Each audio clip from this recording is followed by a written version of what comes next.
This is model number 14.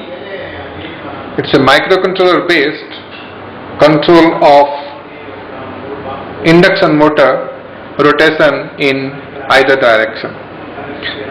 We have one induction motor here, we have a microcontroller, and we have certain control circuits with a infrared sensor here which will be operated by this TV remote. We have a standard TV remote. With this TV remote it will be operated.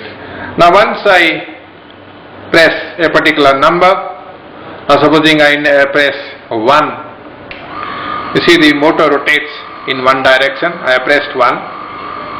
I press 2, the motor stops. It was rotating in clockwise direction. And I press 3, it rotates in the anti-clockwise direction.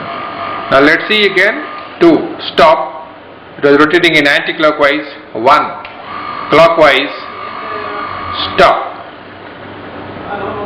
Anti-clockwise, or I can go straight to clockwise also. Now it is rotating in this, it goes to the other direction. Thank you.